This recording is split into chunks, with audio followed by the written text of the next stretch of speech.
is going to Chama, New Mexico to snowmobile. He's last year's Indy 500 winner. He'll be starting a Penske PC car. And flanking him on the inside of that fourth row is Bobby Rahal, winner last year of this inaugural event. He's on the inside of row number 4. His secret vice, can you believe this? Eating gummy bears candy. Row number 3 finds a fellow whose favorite music is rock and roll, and he hopes to do some rocking and rolling today in the Cosworth-powered Craco Lola. Michael Andretti from Nazareth, Pennsylvania, winner in Miami in 1987 and a winner of the Milwaukee race. Emerson Fittipaldi carries the Marlboro colors today. His first job was as a go-kart mechanic in Brazil, but he hopes to do much better today and maybe fine-tune that machine to victory lane. In the second row, flanking on the outside, is Mario Andretti. Winner this year at Phoenix, Cleveland, and Miami. Would like to have been a jet pilot if he wasn't a driver.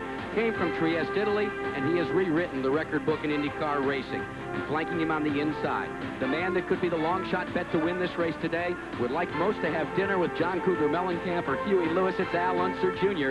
He'll be starting in position number 3 on the inside of row 2. He's a comer, he's fast, and he likes this facility. The front row finds Penske teammates Rick Mears on the outside in the PC-17, the Pennzoil Special. His secret ambition is to live on a boat, but today he'd like to take the victory laurels. The man that could stop him is the current 1988 National Driving Champion, Danny Sullivan. He has taken the National Championship, and he looks to take down the Marlboro Cash from pole position today. His favorite movie, The Big Chill. So the field has been set, and as we said, there are some long shots in this event. There are some fellas that could be the dark horses. We'll be telling you about that, but right now we're awaiting the command to fire engines here for the Marlboro Challenge. Gentlemen, start your engines. Larry Zinsky has given the command. The field is coming to full song. The racetrack down, so they've elected to start this race under wet tire conditions. Now that will make some changes on this track because this 1.784 mile facility has a bunch of right-hand turns, but it's a tough one, as you can see. Let's take a look at this Tamiami Park facility, 1.784 miles in length, and the first corner is what many people say is the toughest. They call it the funnel, and it sets you up for one of the few left-hand corners on the facility, turn number 2. Now, you can't come up through the gearbox too quickly because right out of 2, a short chute, and into turn number 3. Turn 3, another right-hand corner. Now, this will allow you to come up through the gearbox, get up to speed, go through a switchback known as turn 4, and then you head into turn number 5, another right-hand corner. At turn number 5, you begin to grit your teeth because there's a series of quick right and left-hand corners which will present themselves as turns number 6 and turn number 7. From turn 7, drivers get ready for a high-speed chase. Out of turn number 7, you get ready for turn number 8. Now, turn 8 is a right-hand corner, but this is where drivers begin to come to full song. It's a long back straightaway run to turn number 9, the final turn on the facility. But most drivers say they're able to take turn 9 at full song if they're operating properly. Out of turn 9, you see in your sights the start-finish line, and that completes a lap here at Tamiami. And you're riding with Al Unser Jr. in the Valvoline race cam, and you can see what the weather has done to his visibility, Kevin Kogan. It's not really as clear sailing as you would like. No, I'll tell you what, though, Jack, this is, I think, what we really needed to see, because now this race is going to be much more interesting. I think you'll see row 3 coming into play pretty heavily with Emerson Fittipaldi and Michael Andretti both being very, very fast in the wet. You can see the rooster tails being kicked up, and probably from the in-car camera throughout the day, you'll see a red light on the back of those cars. It's not a brake light, it's actually for visibility, and that will come into heavy play today as this elite field of 10 gets set for the start in the Marlboro Challenge, the second rendition. And look at the money that's up for grabs here, Kevin. $225,000 for first, but not too shabby back down to 5th spot either. Like I was saying earlier, this is what makes this a very serious race for these guys. It's not just for fun. There's a lot of money involved. $20,000 for last place, and that's a sizable piece of cash when you take a look at the fact that it's the richest race per mile, and we alluded to the fact that there was an informal poll taken of the drivers that didn't make the challenge as to who would win this race in as much as it's an election year, and look at the breakdown there. Well, I think that this percentage is going to change radically if this wet conditions stay like it is, because like I said earlier, Emerson Fittipaldi is the master of the wet, and Michael's a hard charger too. Now, you were asked before in that poll when it was in dry conditions, who'd you vote for then? I voted for Danny. I felt that with his big lead on the polls for the race, that he had a good shot at it. So now you're going to change it to Emerson Fittipaldi. I'll tell you what, when you sit up here in the announcer's booth, you do get an opportunity to change your vote with these last-minute changes in conditions. You know, the question I want to ask you, though, is when we take a look at a driver such as Bobby Rahal, mired in the back, the defending champion, does he have a shot at winning this event? Well, with the conditions like they are, for sure he does have a chance, and just about anybody has a chance when it's wet like this. The field is beginning to address itself to turn number 9. We are just a scant few seconds away from the start of today's Marlboro Challenge. Things have changed dramatically from what they had anticipated about 2 hours ago. They thought it would be sunshine, but it's now under wet conditions. The field is very tight as they come to the start-finish line, and the green is out. A green start, starting and diving into turn 1. The funnel turn, as we said, all drivers through with Danny Sullivan in command. The visibility is so bad, Jack, you can't imagine what it's like to be back in the middle of that pack right now. Mario Andretti, though, is trying to make a move on the inside of Rick Mears as they round turn 2 and get ready for turn 3. It looks as if Andretti may have moved into second. He has. And taking advantage of Michael, too. Oh, Michael's gone off. Now, as a driver, when you make a move that early in this race, we talk about the fact it's only 40 laps. Will that hurt Andretti at all? Get that a little excursion into the mud? No, I don't think he did any damage right there. That's the best place he could go off. But I tell you, Emerson is really holding back. He's showing a lot of maturity, and I think that that's what's going to take in the first few laps here. Poise and maturity, especially in wet conditions. There is a classic example of how tough it is. That's what it looks like out of little Al's visor right now. That's how much he can see right now, just what you're seeing. He can't see hardly at all. That's why that light on the back of the car is so critical, just so you don't run into the guy in front of you.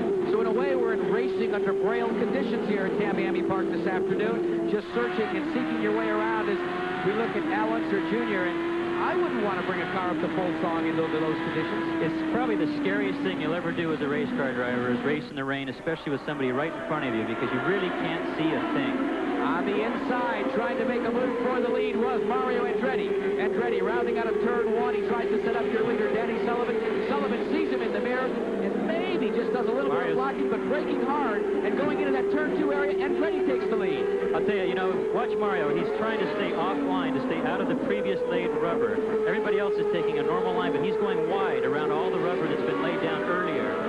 Mario digging deep into his Formula 1 Grand Prix experience where he had to run many races under wet conditions, and he has appropriated the lead from Danny Sullivan. It is now Andretti in first, Sullivan running in second, and there is a wholesale shuffle for third, fourth, and fifth position, putting Mears in third, Al Unser Jr. in fourth, and rounding out the front 5 is Michael Andretti. Let's see if they change their line at all through these corners, Kevin. It looks as if, again, taking a cue like I think they're all taking a cue off of Mario right now. Mario, see, notice little Al just went very wide. They're doing that on purpose. They're going inside on some turns and wide on others because they're trying to stay out of the groove. The groove has got rubber down and is very, very slippery. Again, Danny Sullivan snuck a peek to the inside of Mario Andretti, looking for that lead as 3 cars begin to pull away in actuality as they come to the stripe one more time. Mario having what could be perceived as clear sailing, but not necessarily so because he has to hunt and find the line as the leader. Well, yeah, he's the guinea pig right now, but I think the thing is, if it doesn't rain anymore, I think he's probably got it figured out as to where's the best place to run. Now everybody's just taking a cue off of Mario. Well, taking the cue in fine fashion is your second, third, fourth, and fifth place machines as they pulled away from 6th through 10th. This great race from pit road where Mario Andretti is pulled to about a half-second advantage over Danny Sullivan, but the battle is enjoined for 4th position. Al Unser Jr. trying to hold off the advances of Mario's son, Michael. Well, right now, actually, Jack, what's happening is the field is actually tightening up.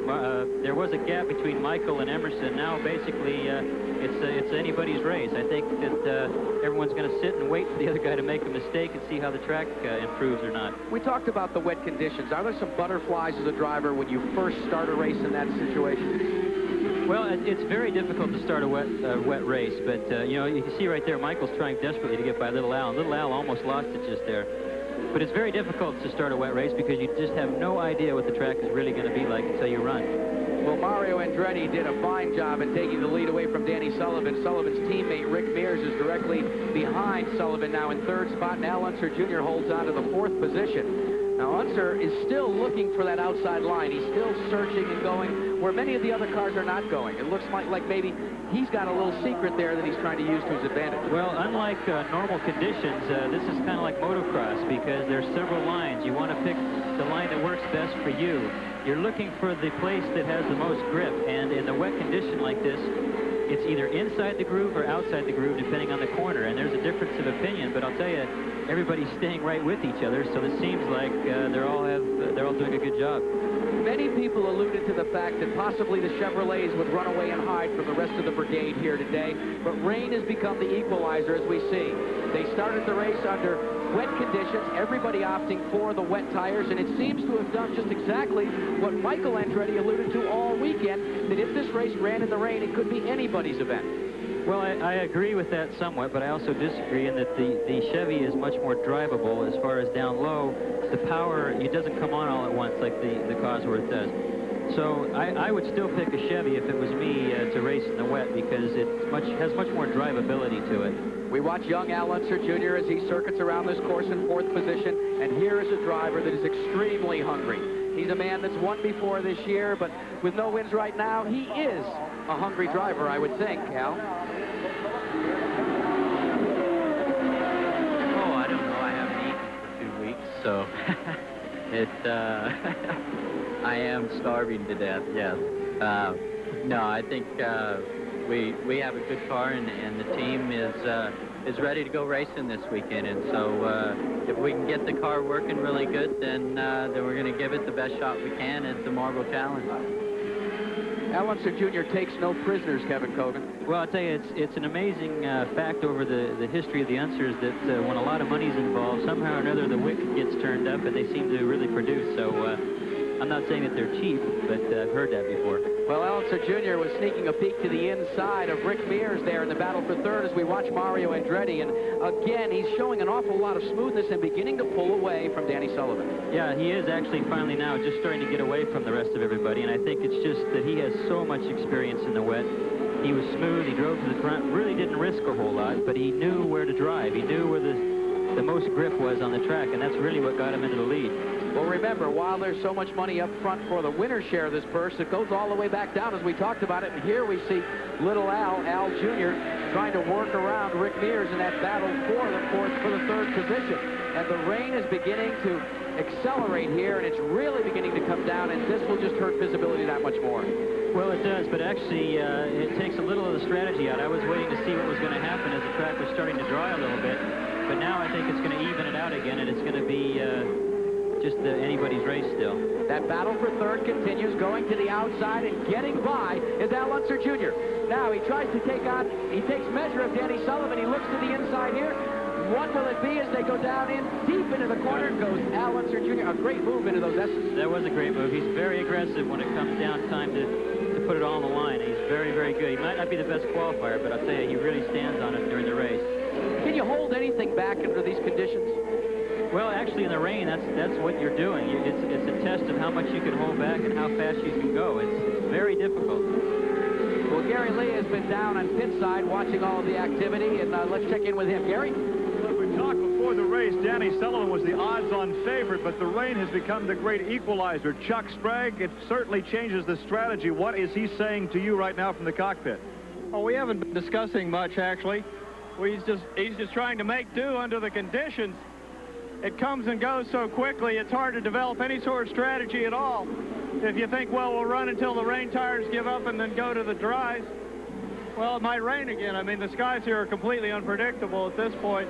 We're just going to have to play the thing by ear. At the moment, he hasn't complained about the car or registered any complaints about anything, actually. It's just survival of the fittest at this point. You don't want to do anything stupid in case the track dries out and you can get some speed back.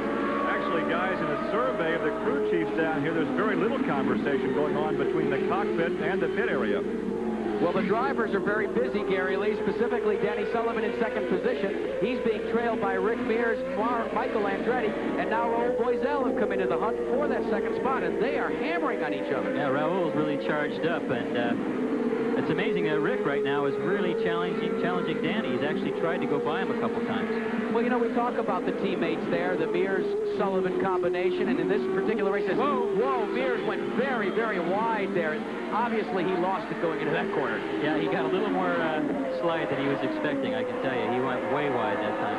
Well, that's the case where the laundryman that cleans the fire retardant suit later in the week finds out just how close it was. But Ron Boiselle is really beginning to pour on the heat here. He's moved up another notch, and now Boiselle is being shown in the 5th position. A fine run in the Domino's Hot One. Yeah, Raul is doing an excellent job. He took advantage of Rick when he went wide there, so that was an easy pass for him.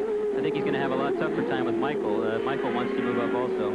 Boiselle also a fine runner in the wet. He ran the Group C category for World Endurance Racing before he came to IndyCar racing on a full-time basis for Team Shearson. So he has some wet experience as well. You can't get any more wet experience than the WEC. That's the World Endurance Championship, and they run for hours and hours and hours in Europe, so you know they run a lot in the rain. And to think that he started all the way back in 9th position in this elite field, he is really beginning to show some mettle, very much like he did at Mid-Ohio, where he ran so well in that IndyCar race in the West. Yeah, I think that a lot of the Europeans do have an advantage over the Americans, except for Mario. You got to realize that Mario's done a lot of European races.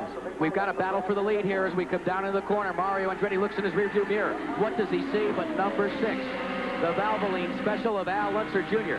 There is Unser Jr.'s view of the lead. That's where he's trying to go around Danny Sullivan. I'll tell you, early in the race, if I thought there was a dark horse, I was picking Little Al. I really was. I felt that he had a heck of a chance. But I was thinking he had the best chance in the dry. This is really surprising to me. We said that he was trying to get around Danny Sullivan. Actually, he's trying to get around Mario Andretti. He's looking, seeking, trying to penetrate for that front position. But right now, he holds it.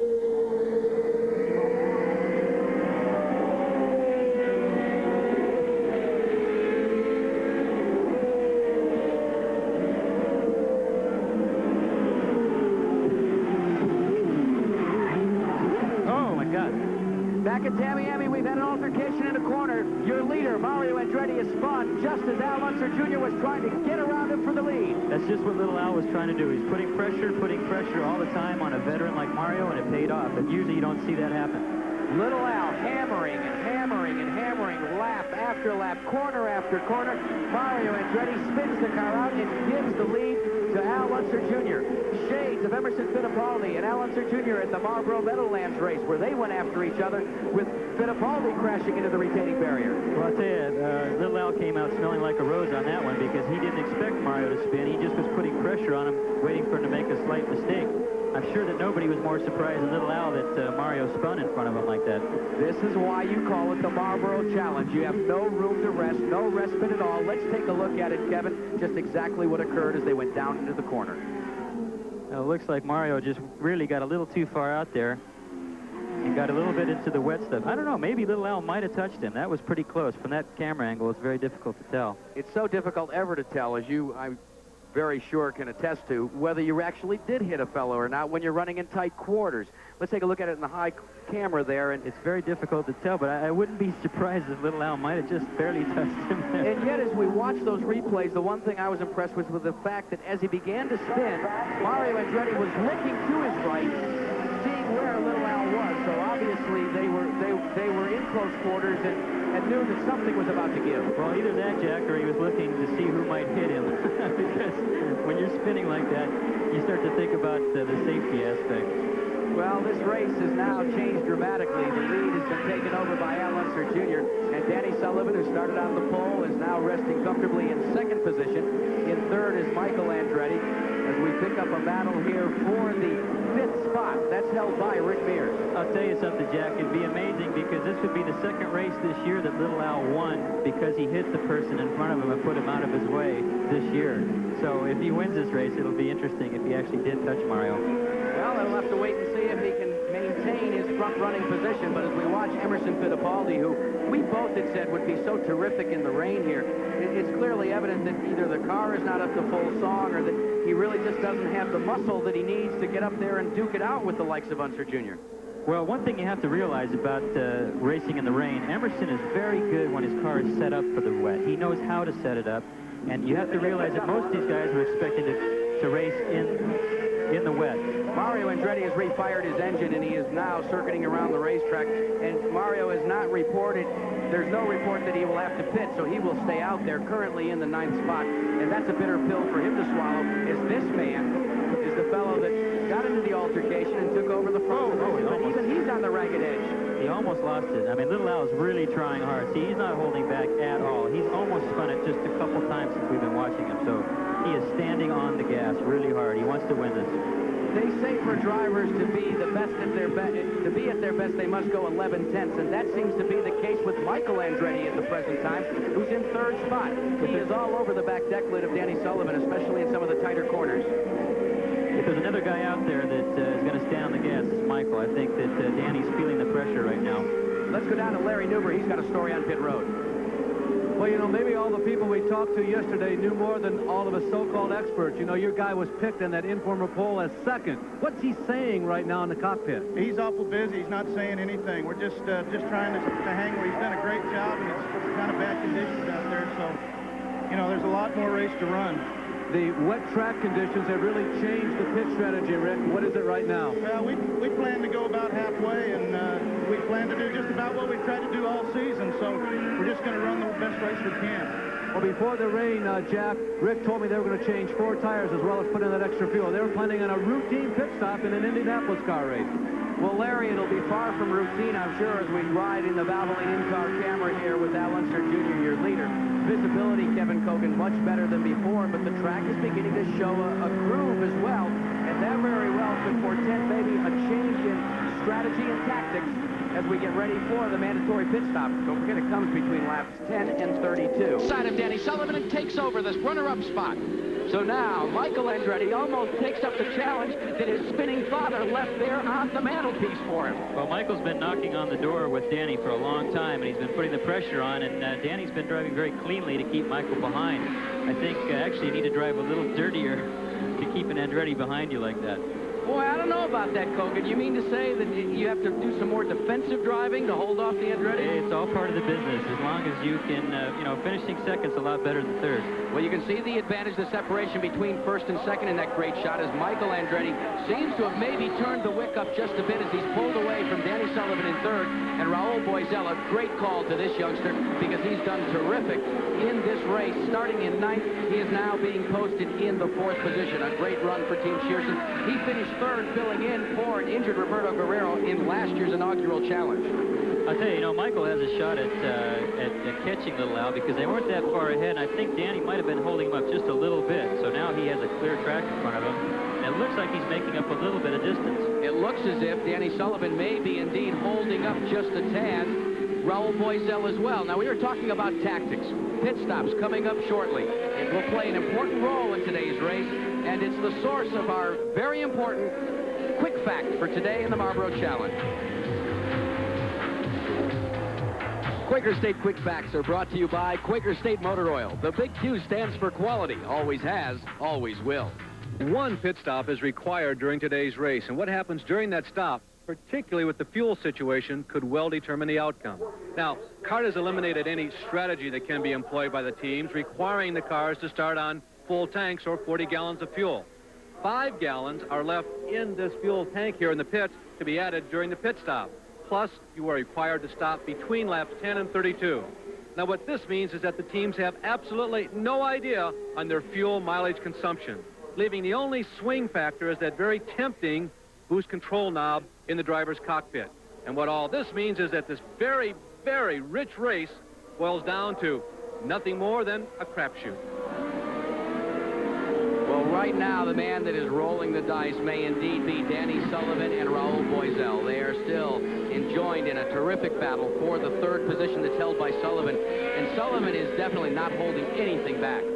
Well, I think that Raul isn't holding anything back, that's for sure. He's really pressing hard, and I think that, if anything, Danny might be holding him up just a little bit. It seems like it's very difficult to pass in these types of conditions. You have to realize the man on line has got the dry groove, and the guy trying to pass is in the wet. Now, Sullivan and Al Unser Jr., our current leader, are 2 drivers that also have a chance at a bigger bonus as well as the $200,000+ winner's share.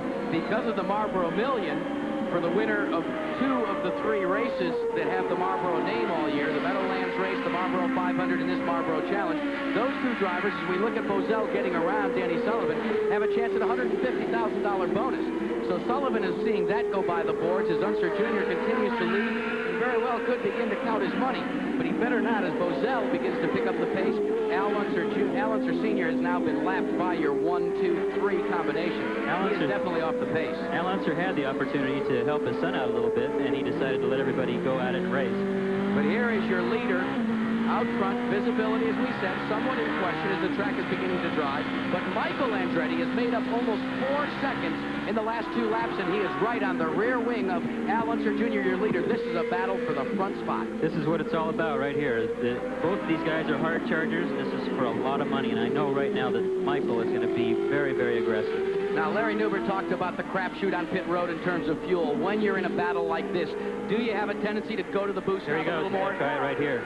This is one of the toughest places to try it. Almost impossible. Down through turn 9, and he just sails right along. But Michael Andretti tries down into turn 1. Can't hold off Al Unser Jr., and Jr. takes back the spot. And boy, he had to really hold his breath because they hit that rooster tail of wet. I'll tell you, you're going to see this happen and happen until he finally gets by. I think Michael is by far the most aggressive man out there right now. You've been a teammate to Michael Andretti, and you guys got very close during your days with Craco. He is one whale of an aggressive race car driver. Well, I'll tell you, when the money's... Oh, look at this. There he goes. He's got him this time. Yep. Pure aggression, but look at... He's going to get him back. No. That is so difficult to do. You have no idea. To try to pass a guy who's on line in the dry, and you're trying to overtake in the wet. These 2 drivers, though, are they having fun? Well, Michael's having a ball right now, I can tell you. He's leading the race and pulling away from Little Al, so he's having a great time. He's looking at $225,000. But there are also 2 types of drivers that they say when you strap in the cockpit, they chew nails and spit rust. They both really like to hammer on any driver.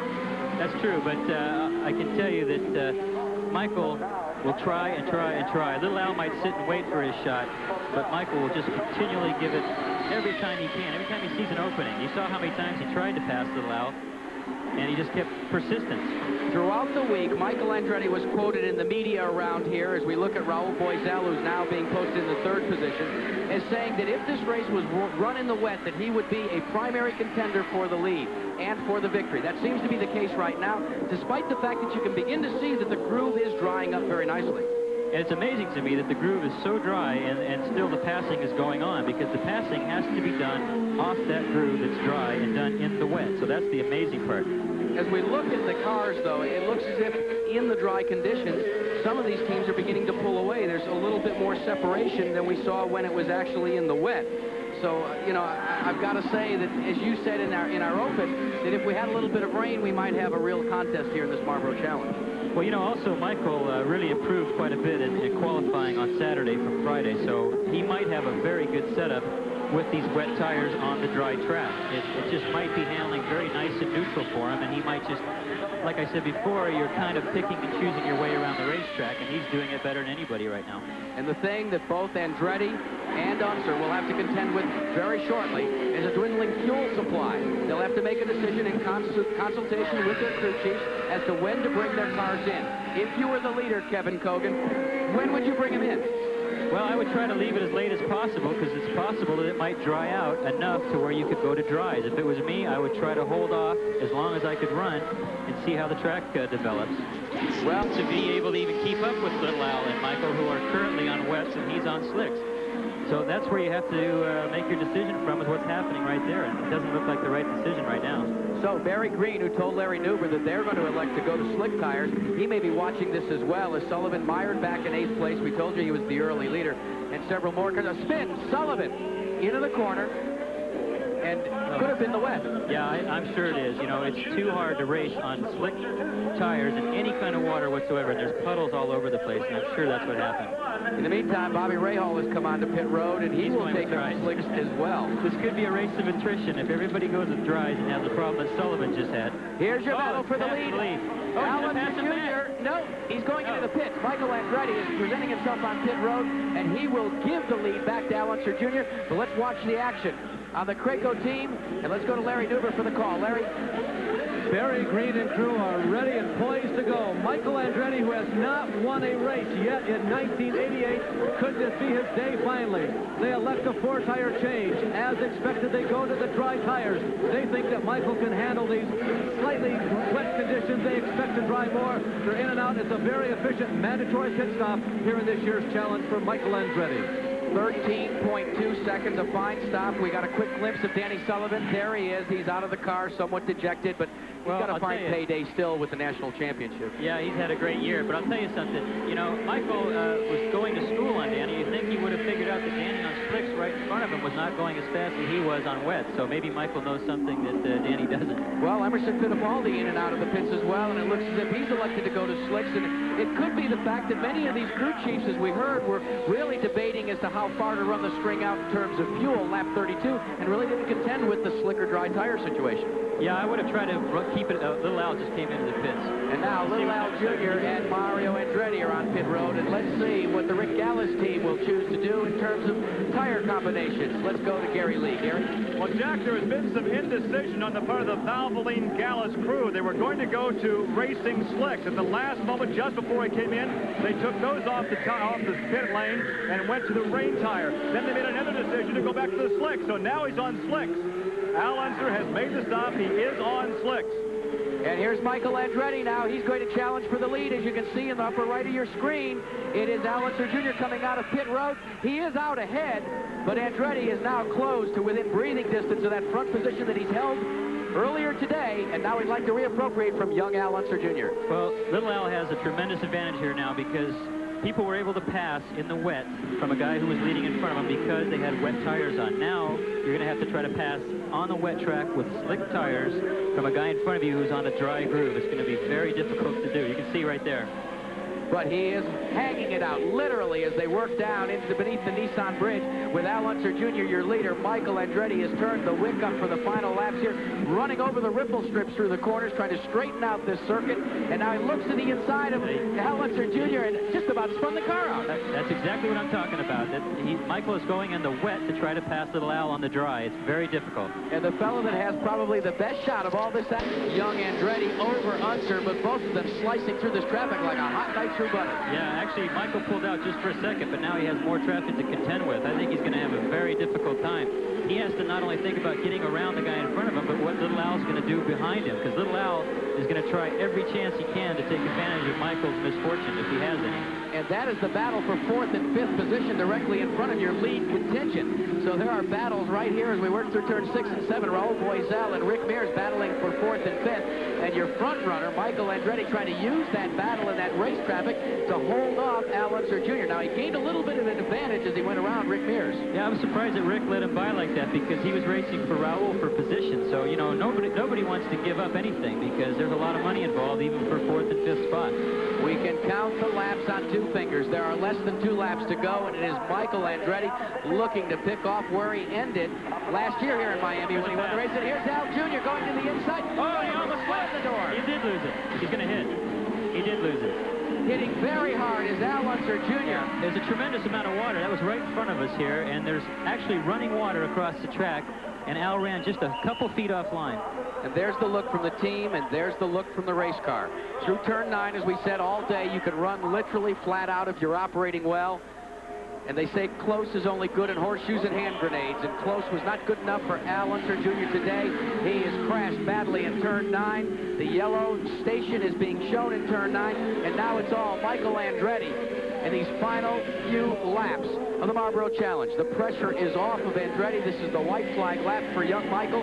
He's going to be going by the crash scene momentarily. I got to tell you, Jack, you know, it doesn't matter that this race doesn't end under the green. This was the best race there's been all year.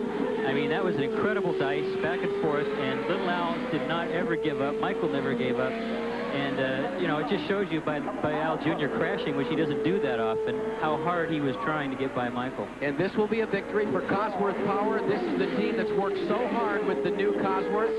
And now as they go out of turn 9 and come to the start-finish line, the winner will be, and he'll receive the checkered flag from starter Nick Finaro. Michael Andretti has won the Marlboro Challenge, and behind him, somewhat dejected, but gave it 100. Good one, Michael. Yeah, I'll tell you, it was a dogfight. I don't know exactly what happened with Little Al. I know he was, you know, trying me on the inside. I didn't see him, and I was afraid of that because there's no, I mean, all it is water on the inside, and he must have got in that stuff, and I feel bad for it. I was hoping we'd have a better finish than that. It really was a good dice, a good clean dice before that incident. Yeah, it was. You know, I love driving with Al Jr., and we were having a lot of fun. It's just a shame that it ended up the way it did. I was hoping we could go right down to the last lap, but, well, I'm sorry, Al. I didn't know you were there. As everyone knows, Michael is leaving this team when the season is over. This is a nice way to step aside. Indeed it was, Larry Newber. The Winner's Circle interview has been brought to you by Goodyear Eagle Tires. Goodyear, because there really is a difference. So Michael Andretti is the winner of the Marlboro Challenge, but the great story is here with 1 lap to go in the race, rounding out of turn 9. Al Unser Jr. just let it all hang out and tried to take the lead, and watch what happens. An aggressive little Al just tried a place he'd never been before on the track, and the water was a little bit deeper than he reckoned for. Now, you want to take a look and ride with a driver when he has a problem like this in turn 9? Watch this. And his hopes and dreams and aspirations of the winner's check in the Marlboro Challenge went up with busted fiberglass. Al Unser Jr. did manage to hold on, though, and finish in the 4th position. But Michael Andretti has been selected as the Goodyear Eagle driver of the race, and for his efforts, Goodyear will be awarding $1,000 to the Championship Auto Racing Auxiliary in his name. It will be from a very good driver to a very, very good cause. So the Marlboro Challenge is history, and the winner is Michael Andretti, and the Marlboro Challenge has been brought to you by the Robert Bosch Corporation, makers of Bosch Platinum, the ultimate spark plug. By Budweiser, Beechwood Age for that crisp, clean taste. This Bud's for you. And by Quaker State Motor Oil. The big Q stands for quality. Always has, always will. The Marlboro Challenge, most definitely the best race we've ever seen on a road racing facility. I'm Jack Arute for Larry Newber, Gary Lee, and Kevin Kogan saying goodbye.